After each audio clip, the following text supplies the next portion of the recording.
Hey everybody, welcome back. Now it's time to sew our pieces together. The first thing we're going to do is mark the notches that I currently have marked with pins. We have to transfer the marks to both sides of the front and back, and also the sleeves. You can see here that I've already marked the back notches on the back piece. Let me show you how I did that on the front. Okay, so here's my front, and I'm just going to go in there and I'm going to unpin, and I'm just going to mark where I see the holes left by the pin, or the little mark of the pin. Let's do the sleeve now. Okay, first let's do the back side of the sleeve. And I'm just going to take one pin out and mark that and mark that. Of course, if you had your fabric print side face in or right side face in, you wouldn't have to remove the pin as you go. You could mark right next to the pins and then take the pins out. I had to lay this out with the print side face up so I could just see the print and see the stripe and make sure everything looked nice and even as I was cutting things out. So that's why I actually folded my fabric right side face out. But really, it's just as easy to do it this way. Okay, so there's my notches for the back. Now let's get the notches for the front. Again, I'm just going to get right in there. I don't even have to take the pin out. I can just go like that. And then get where I see the hole. All right, so there's my front notches.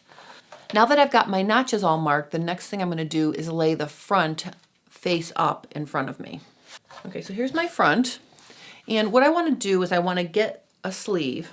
I'm going to line up the front of the sleeve cap on the sleeve with the front armhole. The cool thing about Raglan Sleeve is it's super easy to work with because we're not setting a sleeve into a hole.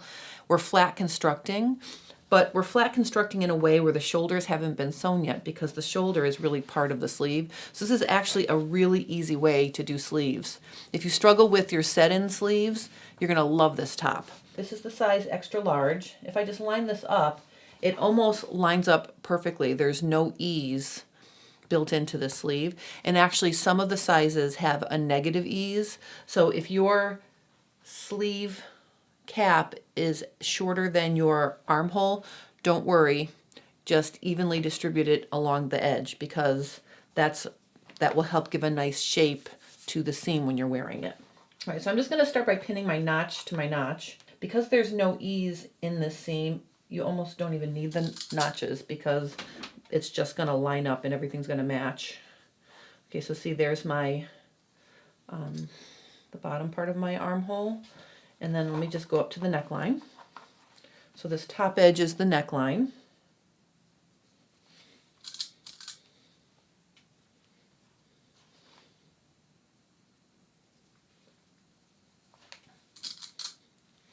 All right, so I'm just putting a few pins in there to hold it, but you can see that that fits together really nice and easy.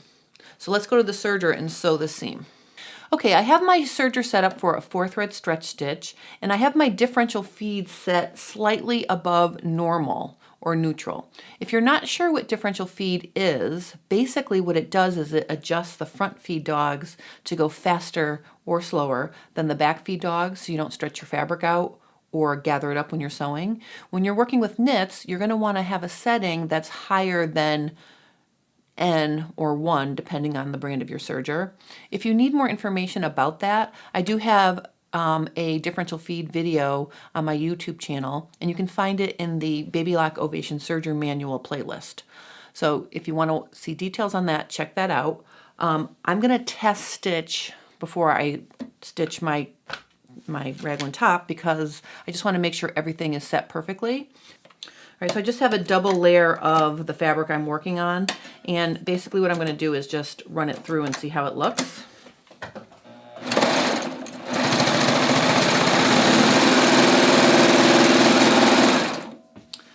Okay, so you can see that this is nice and flat. That would be your goal. If the fabric looks like it's stretched out, set your serger on a number higher than what you have it at, or a setting higher. And if it looks like it's actually gathering up, you have too much differential feed setting, so go to a lower number. All right, so I'm happy with my setting. You can see that looks really nice. So now I'm gonna sew that seam. And for this one, I'm gonna start at the side seam at the underarm, and I'm going to lift up my presser foot and butt the very edge of the seam against my knife. That way the feed dogs will be able to grab it easily. And I'm gonna remove this first pin and I'm gonna sit stitch.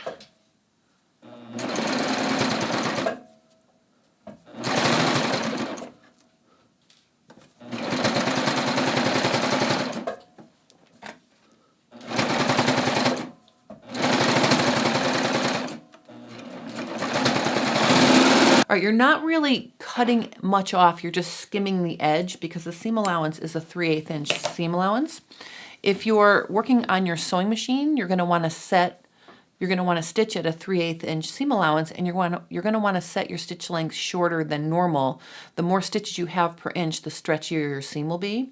You can also gently stretch the fabric as you sew on your sewing machine, and that will build in some more stretch, and then steam it back into place.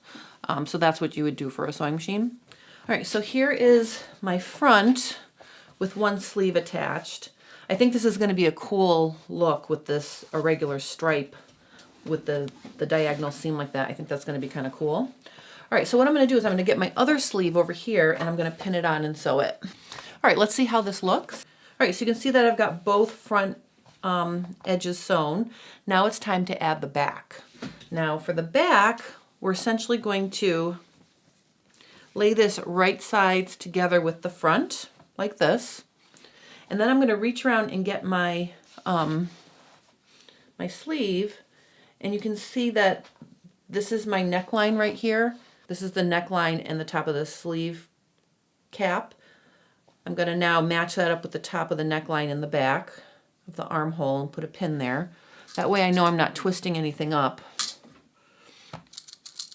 So I've got that pinned. And then I'm going to match my notches over here.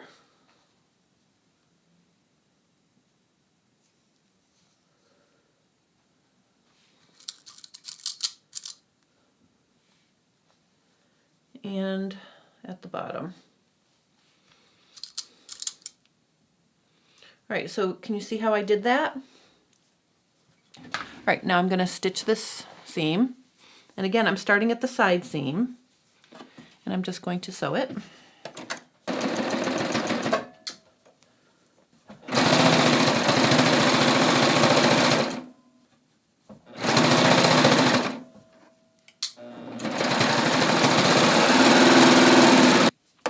All right, let's see how this looks. Another cool thing about the raglan top is you don't need stay tape in the shoulder seam because there isn't any shoulder seam. So that's kind of cool. This makes it very easy to put together.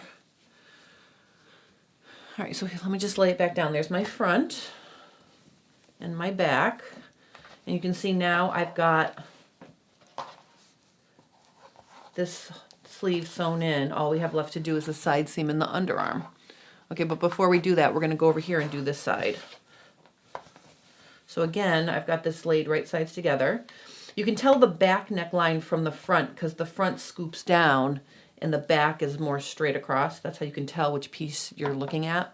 So again, I'm going to grab my sleeve and I'm going to put right sides together and match the top of the neck.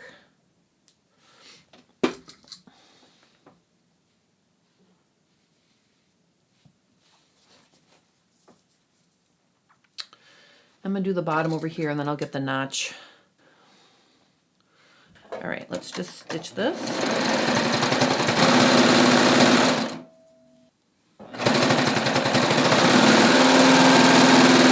All right. This is exciting. We've got the sleeves on. You can see it's starting to look like a shirt. Okay, before we sew the side and underarm seams, we're going to just give these seams a press. I like to do it all at the end now that I've got all 4 of them sewn. That way we just have to go to the iron a couple times. I'm going to use my pressing ham to press on. That way I don't have to run to my actual ironing board. It'll make it nice and easy. All right, so we're going to press all of the seam allowances towards the sleeve. Get some nice steam, and then I'm going to finger press. Keep in mind that some knits may melt or mark if you touch the iron to them, so you might want to test on a scrap first before you start pressing your garment. I'm pressing seam allowances toward the sleeve.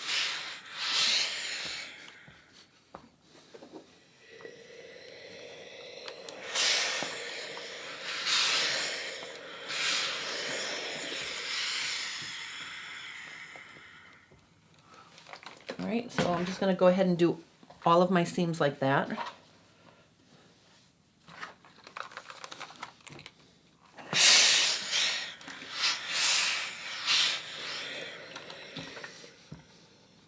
My hand is kind of like a clapper. I'm just sort of finger pressing it a little bit. I don't want to press too hard with the iron.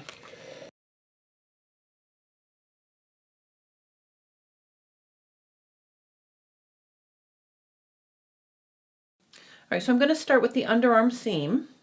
To get a seam like this to match, I'm going to put a pin on either side of the actual seam. Another thing you can do to help try to match your underarm seams here where they intersect is to actually pin way out here with them matching. You can see it'll be easy for the fabric to stay lined up at the edge too. Okay, so if you put a pin out here, I don't ever have to take that pin out because it's going to be out of the way of the knife and the presser foot. That'll help keep the fabric lined up. So now they're matching like that. I'm going to put a pin right at the base of the seam. And then I'm going to pin the two seam allowances together. And I'm going to make sure my tails are ready to be chopped off when I sew this intersecting seam with the serger. Okay, so in this case you can see I've got three. I've got one out here and I've got two there. Right now I'm just going to put a few pins in my sleeve.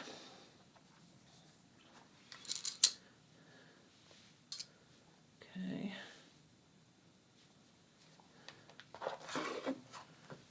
Now I'll do my side seam. I'm just going to put in a couple pins. If you're new to sewing, you may have a tendency to put in a pin every inch or so. You really only need to put a pin in, use your hand as a guide. Every hand width away, put a pin in. That's plenty of pins. Plus, if you're working with the serger, you want to make sure you don't serge through a pin and hurt your knife. So the fewer the pins that you can work with, the better. All right, because we want our seam to lay this way, I'm going to start down here at the hem. That way when I get to that seam, the seam allowances are going to be laying in the right direction and they won't flip underneath the presser foot to the wrong direction. I'm going to put my hem butted up right against those needles.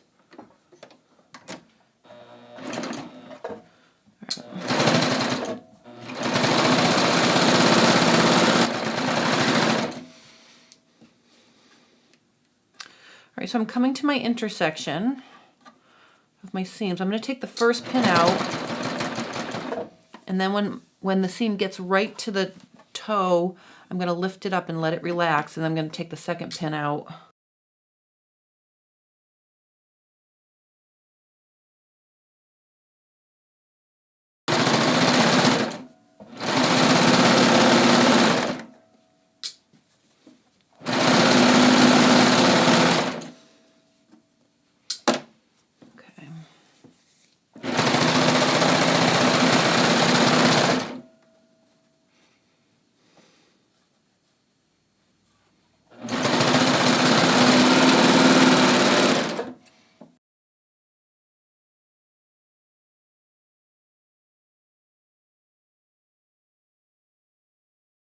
All right, so now I have all my seams constructed. This is what we have now. Join me in the next lesson where I'll talk about finishing the neckline and a few fitting things you can do before you put the neckline on. So if it's a little bit too big in the shoulders, I'll show you how to fix that before we put the neckline on. If you have any questions or comments, please post them below, and I will see you in the next lesson.